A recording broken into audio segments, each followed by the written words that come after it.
नमस्कार, स्वागत आहे तुमचं आपल्या मराठी इन्स्पायर्ड या यूट्यूब चॅनलमध्ये। तर बघा, माझी लाडकी बहीण योजना या योजनेचा फॉर्म भरण्यासाठी नारी शक्ती दूत इथं बघा, नारी शक्ती दूत हे ॲप आहे आणि ॲपवरून तुम्हाला सर्वप्रथम प्रोफाईल अपडेट करायची आहे। प्रोफाईल अपडेट केल्यानंतर तुम्हाला इथं नारी शक्ती दूत या ऑप्शनवरती क्लिक करून इथं बघा 3 ऑप्शन दिसतात आहे। इथं माझी लाडकी बहीण योजना, महिलांच्या योजना आणि केलेले अर्ज। तर याच्यामध्ये तुम्हाला फॉर्म भरण्यासाठी मुख्यमंत्री माझी लाडकी बहीण योजना याच्यावरती क्लिक करायचं आहे। तर महिलांच्या योजनामध्ये बघा, महिलांच्या योजना जेवढ्या आता आपल्या महिलांच्या योजना आहेत ते इथं तुम्हाला दिसू शकतात आणि तुम्हाला जर PDF लागत असेल तर इथून तुम्हाला योजना PDF डाउनलोड याच्यावरती क्लिक करून तुम्ही PDF डाउनलोड करू शकता। आणि तुम्हाला या योजनेसाठी हमीपत्र लागणार आहे। तर हमीपत्र कसं घ्यायचं, तर इथं बघा हमीपत्र PDF डाउनलोड करा याच्यावरती क्लिक करून तुमचं हमीपत्र डाउनलोड केल्यानंतर हे गॅलरीमध्ये सेव्ह होणार आहे, ते तुम्हाला तिथं अपलोड करायचं आहे। आता बॅक यायचं आहे, इथं बघा मुख्यमंत्री माझी लाडकी बहीण योजना याच्यावरती क्लिक करून इथं बघा फॉर्मॅट आलेला आहे। अशा प्रकारे हा माझी लाडकी बहीण योजनेचा फॉर्मॅट आहे। आता सर्वप्रथम तुम्हाला इथं काय करायचं आहे, जिल्हा निवडायचा आहे। नाव टाकायच्या अगोदर सर्वप्रथम तुम्हाला जिल्हा निवडायचा आहे। तुम्ही कोणत्या जिल्ह्यातून आहे, अकोल्यामधून आहे, नगरमधून आहे, तर अशा प्रकारे तुम्हाला इथं तुमचा जिल्हा सिलेक्ट करायचा आहे। आता जिल्हा सिलेक्ट करायसाठी तुम्हाला बघा, आता मी रायगड जिल्हा सिलेक्ट करते। रायगड सिलेक्ट केल्यानंतर तुम्हाला तालुका येणार आहे। आता तालुका सिलेक्ट करायचा आहे। तालुका रायगडमधला तालुका कुठला आहे, तर इथं पनवेल केलेला आहे। आता पनवेल तालुका केल्यानंतर तुम्हाला इथं तुमचं नाव टाकायचं आहे। सर्वप्रथम तुमचं इथं नाव टाकायचं आहे। तर आता इथं बघा, नाव टाकायसाठी तुम्हाला इथं सर्वप्रथम तुम्हाला तुमचं नाव टाकायचं।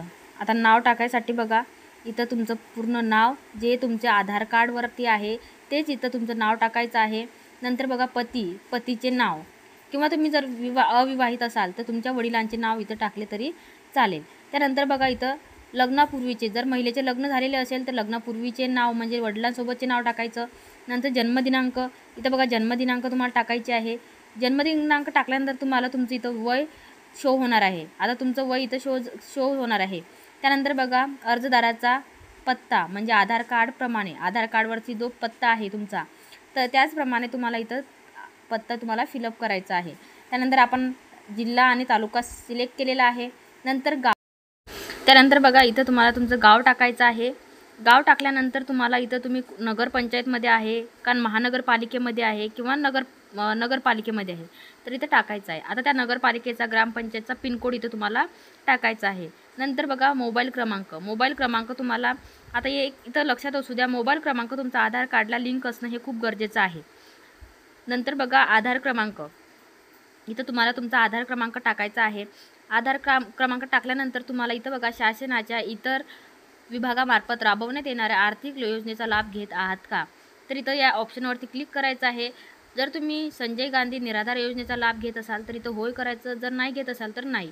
जर तुम्ही नाही केलं तरी होय केलं तरी तुम्हाला तुमचा जो डेटा आहे तो तुम्हाला तिथं, तुम्ही जो फॉर्म भरल्यानंतर तुमचा सर्व डाटा तिथं तुमचा शो होणार आहे। तुम्ही जर भरलेला आहे आणि तुम्ही नाही केलं तरी तुमचा डाटा तिथं गव्हर्नमेंटला पूर्ण शो होणार आहे। त्यानंतर बघा, विभागनिहाय योजना, आणि इथं हे एक लक्षात असू द्या, इथं विभागनिहाय योजना जर आहे हे तुमच्या मोबाईलमध्ये ऑप्शन शो होणं हे खूप गरजेचं आहे। त्याशिवाय तुमचा फॉर्म पुढं जाऊ शकत नाही किंवा तुमचा फॉर्म सबमिट होऊ शकत नाही।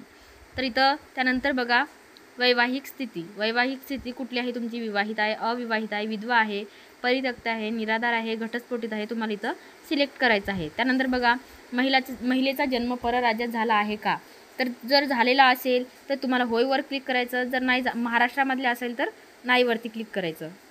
त्यानंतर बघा, अर्जदाराचे खाते असलेल्या बँकेचा तपशील, तर आता इथं तुम्हाला बँकेची डिटेल भरायची आहे। बँकेचे पूर्ण नाव, बँक खाते धारकाचे नाव, बँक खाते क्रमांक आणि IFSC कोड। त्यानंतर बघा, आपला आधार कार्ड, आता हा खूप महत्त्वाचा मुद्दा आहे। इथं बघा, आपला आधार क्रमांक बँक खात्याला जोडलेला आहे का, जर जोडलेला असेल तर होयवरती क्लिक करायचं, जर नसेल तर नाहीवरती। पण शक्यतो तुमचं आधार कार्ड हे बँक खात्याला जोडलेलं असणं हे खूप गरजेचं आहे। त्याशिवाय तुमचा फॉर्म सबमिट किंवा तुमचा फॉर्म हा सबमिट होऊ शकत नाही किंवा तुम्ही याचा योजनेचा लाभ घेऊ शकत नाही। त्यानंतर बघा, आधार कार्ड इथं आता अपलोड करायचे आहेत। डॉक्युमेंट कशा अपलोड करायचे बघा, आधार कार्डवरती क्लिक करायचं आहे। इथं गॅलरी आणि कॅमेरा 2 ऑप्शन दिसणार आहे। तुम्हाला जर कॅमेरामधून अपलोड करायचं असेल तर कॅमेरावरती क्लिक करायचं आणि गॅलरीमधून अपलोड करायचं असेल तर गॅलरीवरती क्लिक करून फोटो अपलोड करायचा आहे. त्यानंतर बघा आदिवास प्रमाणपत्र. आता आदिवास प्रमाणपत्र तुमच्याकडे नाही तर त्यांनी बघा इथं स्रोत दिलेले आहेत. तुम्हाला 15 वर्षापूर्वीचे रेशन कार्ड चालेल किंवा मतदार ओळखपत्र चालेल आणि जन्म प्रमाणपत्र.